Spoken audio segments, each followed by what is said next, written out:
Hello, Flat Earth researchers, debaters and debunkers. Just thought I'd let you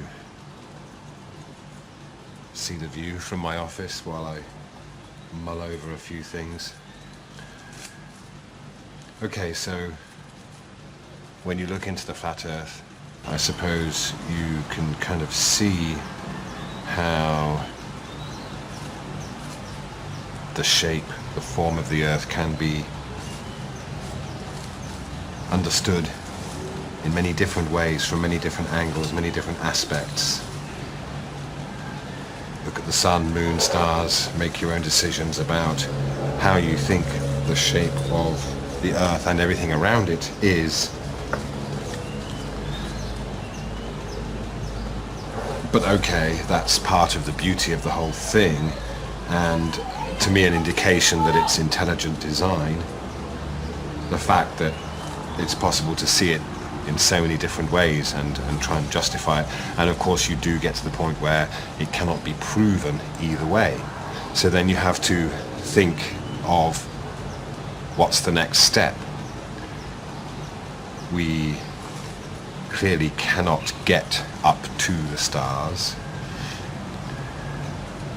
There's a limit to what we can do. So beyond arguing about the shape of where we are, we have to consider everything as being an accident, and we just happen to be here, but we can't really work out how, why, or when. Or we understand that we are inside something or part of something that is designed for us to do exactly what we're doing right now, having an existence, an experience. But the power of the mindset is understanding that we are very much connected to the stars. Regardless of the spinning ball ideas, the most poignant thing about all of this is that we are told we are very detached from the stars. They are billions, trillions of light years away. That, I think, is where the crux of the disconnect is, if you see what I mean. This is where we are led to believe that the stars are inaccessible. They have nothing to do with our existence. We are just another splurge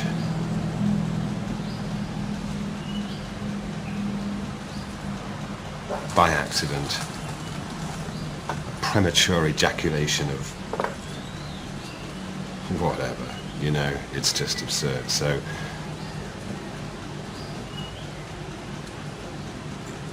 you know, we can, anyone who looks into the heliocentric model properly and the comparative of the flat Earth can see that it's almost as if the whole design encourages us to think about and realize that there are so many different ways of looking at it, that it most definitely must be of intelligent design.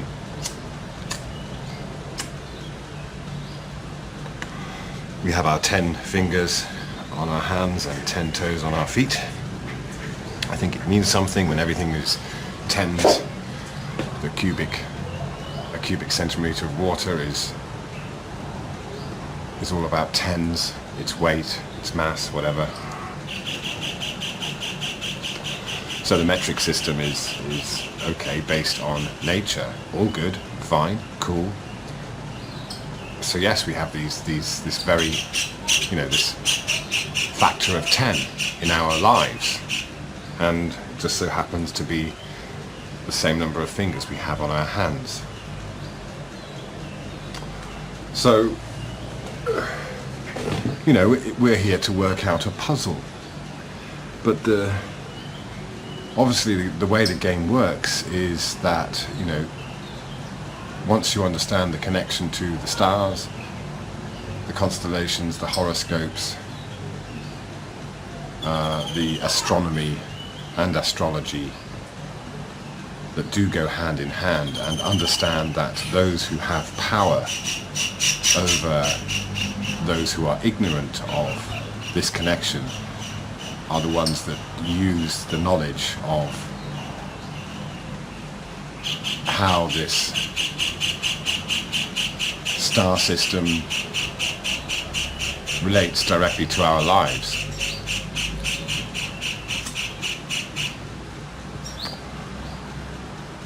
So the wandering stars, we know it's all associated with the 12, we've got the 10s and the 12s, we've got the 12 months. Maybe we should be looking at a 10-month year.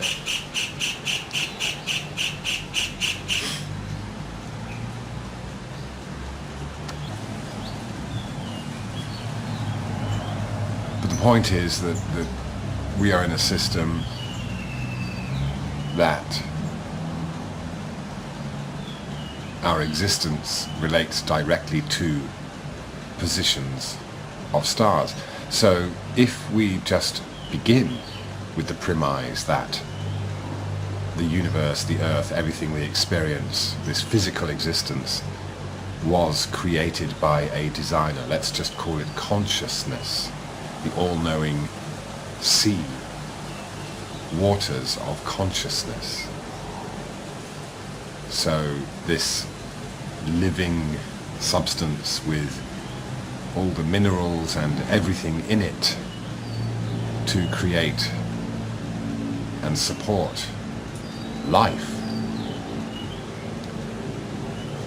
is the creator, or the consciousness within that water is the creator of the physical.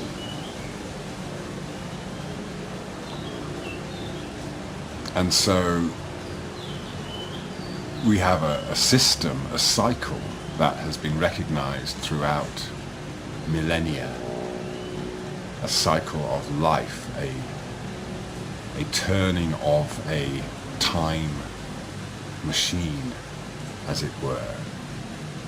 So we have the planets relating to birth dates, and maybe the finer tuning by the position of the stars at a certain time, the time of birth, perhaps. Why not? So this connection is what's being hidden by telling us we are so disconnected from the stars because they are so far away, and we are just a speck among many other specks. This is the kind of foundation of the heliocentric model, stitched together with various concepts, discoveries, thought experiments, Galileo's experiments with friction, marbles on slopes and things like that. Of course, you carry the theory on to the realization that if you had no friction, and that includes some kind of thick, soupy air, then you can have your perpetual motion, or you push something and it has no resistance, so it can go on forever. So you can apply this concept, a kind of imaginary extension of what our actual physical reality is, follow the curve, as it were, add a bit more and go take that extra leap of faith that because we see a pattern in the way things are here on Earth, we assume and extend or use that pattern as a template to explain what goes beyond what we can physically measure, or what we can actually see, or where we can actually go.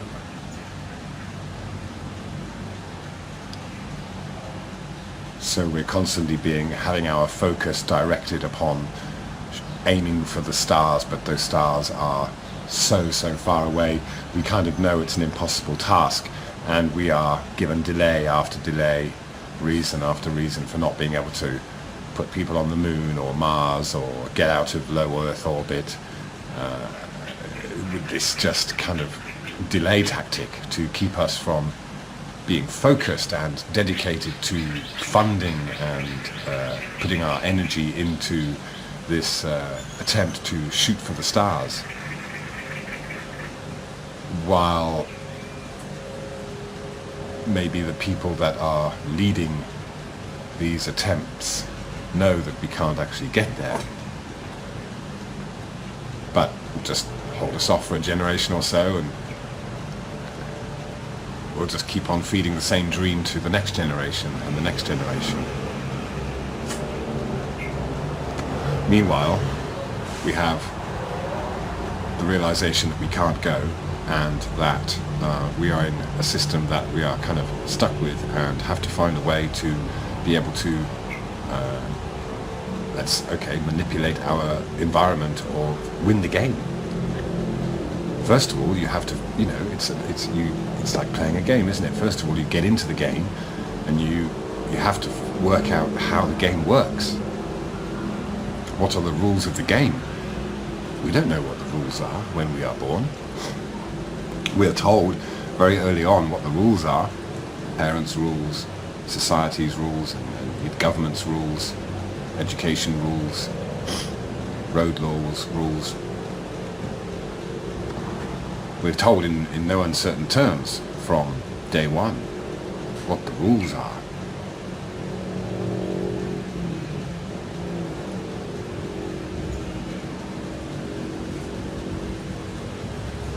So maybe the realization that you can perceive the earth as a ball or flat, depending on your ability to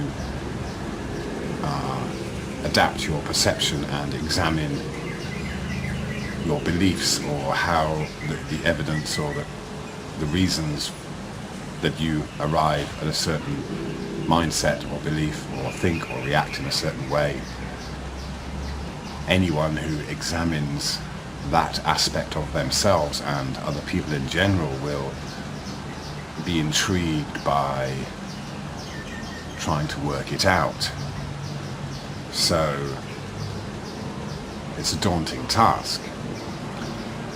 But look at what has been achieved over the generations and preserved with much dedication is the stars. We navigate by them, so they do relate to time and space in a way that's completely personal as well. That includes the sun. It's a very personal experience because of us being able to see it with our eyes. The clues are all there. The clues are in the sky every night, every year, every season. So we can spend a lot of time trying to work out how it works. but we're not thinking about why it's there in the first place. Why do our lives connect to the stars, our personalities, our habits,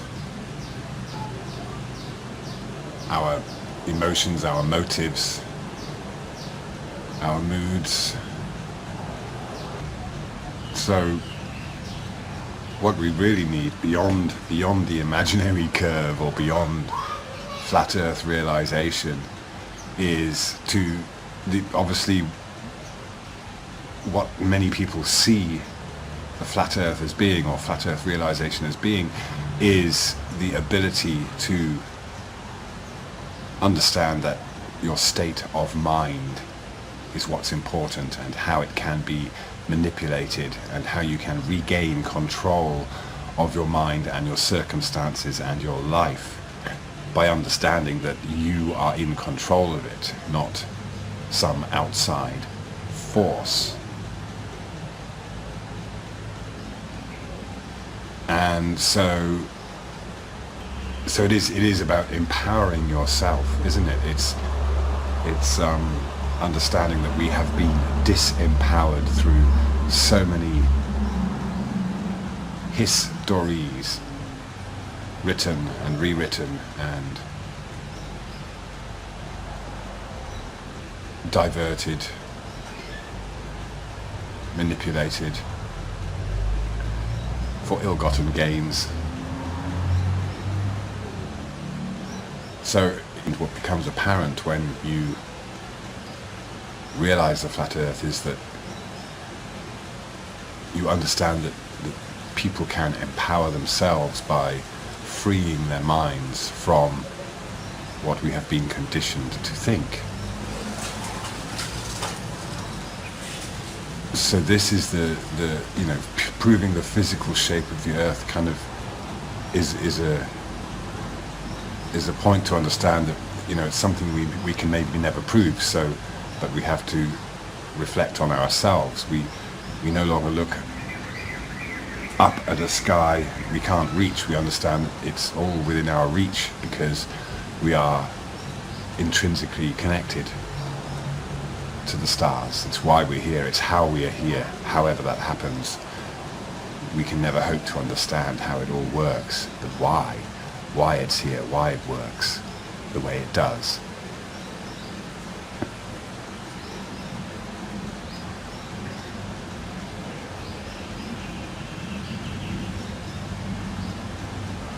So we empower ourselves with the knowledge that by being able to read and understand our connection to the stars that are right here just above our heads, and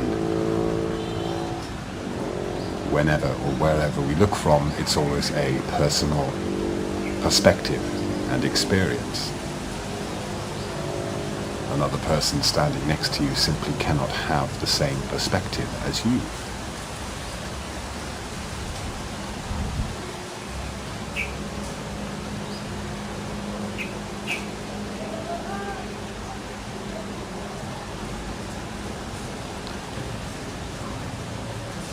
So we empower ourselves by understanding that the shape of the earth is a distraction, or at least a point of bringing us to an understanding that we now look in. And we look at the connection of our local sun, moon, wandering stars, and the other stars, the billions of stars, and the billions of people. So consciousness, the idea that consciousness is this all-knowing everything, because there is no such thing as nothing.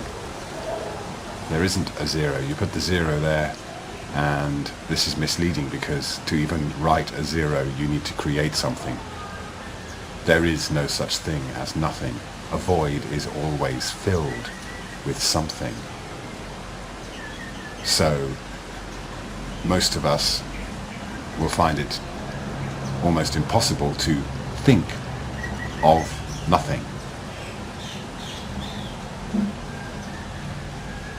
It is very, very difficult. It takes time, effort, perseverance, practice, dedication to reach a point where you can actually stop the mind from thinking about stuff. The constant chatter in the mind, brought on by desires, feelings, emotions, whatever, sounds, sights, it all creates chatter in the brain, thoughts. So to even reach a point in our minds where we are not thinking of anything is very, very difficult. But once you do get there, it's not a void. It is not what we would think of as nothing or zero. this void of thought, when you think of nothing, is instantly replaced by what can only be described as a blanket of white light, omnipresent whiteness.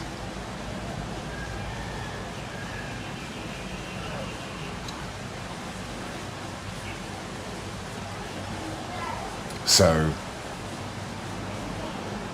there is no point where you ever think of or experience nothing.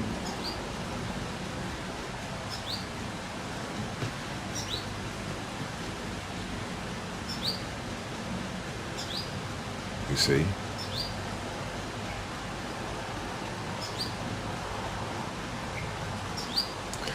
So we are given this idea of nothingness, endless nothingness, vast emptiness, dark, no light. But as usual, we think of the opposite, as we are told the stars are billions of miles away, light years away. Well, in fact, they're very close. We are told the sun is millions of miles away. In fact, it is very, very close, closer than we can probably imagine or ever even hope to measure. So we are told that beyond the sky is blackness, darkness, when in fact maybe the opposite is true. There is light everywhere. It's universal. But here on Earth it's filtered through like being in a shoebox with holes in the lid.